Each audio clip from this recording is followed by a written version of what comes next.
안녕하세요 여러분, 도쿄미믹입니다. 제 채널을 꾸준히 봐주신 분들께서는 아마 아시겠지만 저는 지금 계속되고 있는 인플레이션을 에너지 기업에 투자하면서 배당금과 함께 수익을 이어나가고 있는 상태입니다.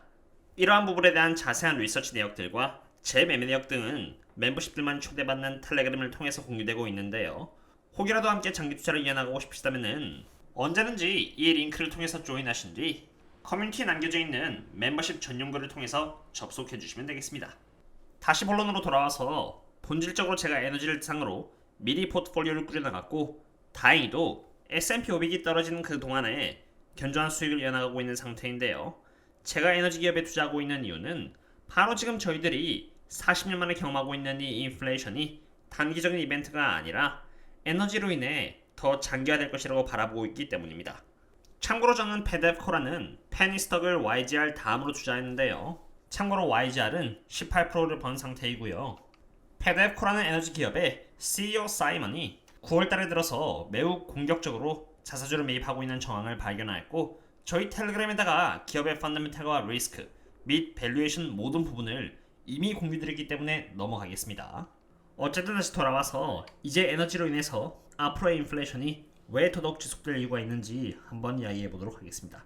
일반적으로 에너지의 공급이 넘쳐날 때는 경제 상황이 그렇게 나쁘진 않습니다만 반대로 에너지가 부족할 때는 스태그플레이션으로 이어지며 경제적으로나 사회적으로나 정치적으로나 매우 불안정한 상황에 휩싸입니다.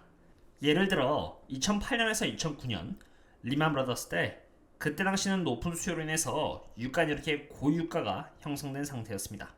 그러다가 강한 경기 침체가 도래하면서 원유에 대한 수요가 약해졌고 이로 인해 유가는 굉장히 약해졌었죠. 그런데 그 이후 미국의 셰일 기업들이 등장하였고 오펙은 미국의 셰일 기업들을 대상으로 시장 점유율을 시켜내기 위해서 치열하게 다투었죠. 그리고 새로운 기술력과 오랜 기간에 걸쳐 유지된 이 제로금리는 미국과 캐나다의 셰일 및 천연가스 기업으로 하여금 투자가 활성화하게끔 촉매지 역할을 하였고 그로 인해 더 많은 에너지 자원들이 시장으로 흘러 들어왔습니다. 그리고 그 결과 원유 공급량은 2010년 이후 엄청 상승하게 되었죠.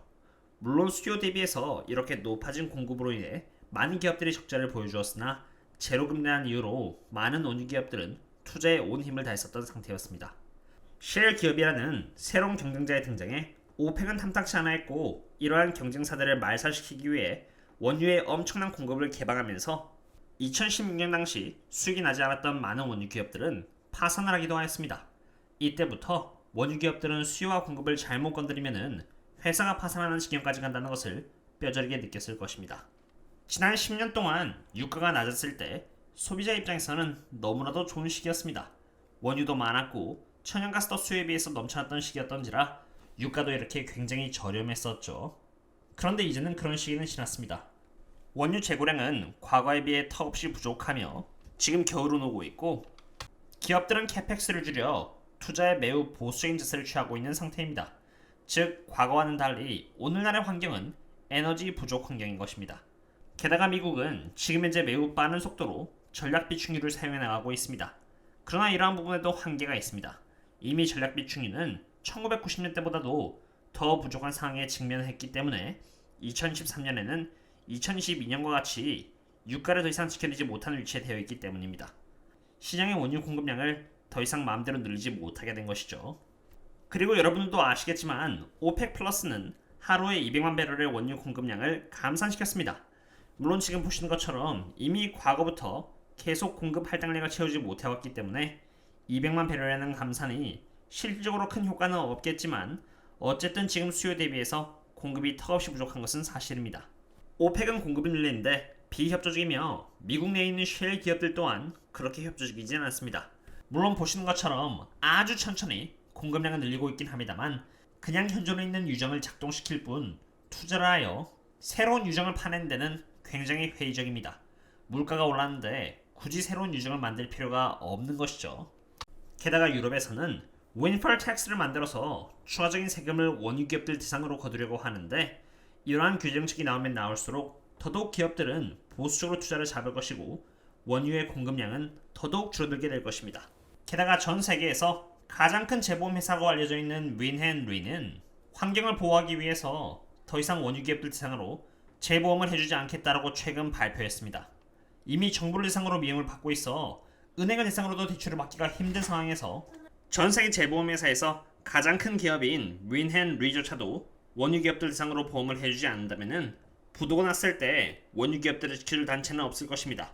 이럴수록 원유 기업들은 투자를 보수적으로 잡고 차라리 그 돈으로 부채를 갚거나 자사주 매입 또는 배당금을 높여 주주 환원에 신경을 쓰게 될 것입니다. 사실 지금 유가가 약 85달러 정도의 위치해 있는데요. 이미 유럽은 경기 침체를 겪고 있고 PMI 사이클은 아래로 향하고 있으며 전략 비축률은 계속 시장에 풀려나가고 있으며 달러가 굉장히 강한 데다가 중국까지 락다운을 하고 있는 상태가 유가가 강하다는 것이 얼마나 지금 수요와 공급의 밸런스가 심하게 무너져 있는지를 보여주고 있다고 생각합니다.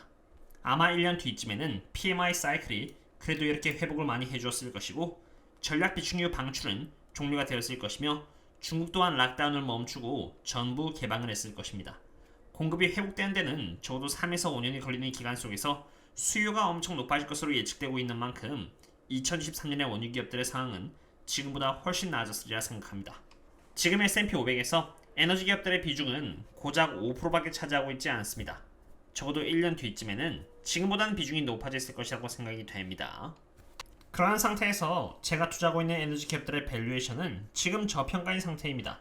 VET의 경우는 Price of Free Cash Flow는 고작 3.82밖에 하지 않은 상태로 2024년까지 약 17%의 Free Cash Flow 성장률을 바라보고 있는 상태입니다. 적어도 29.94달러까지는 업사이드가 있을 것이라고 생각이 되며 45% 정도는 바라볼 수 있을 것이라고 봅니다.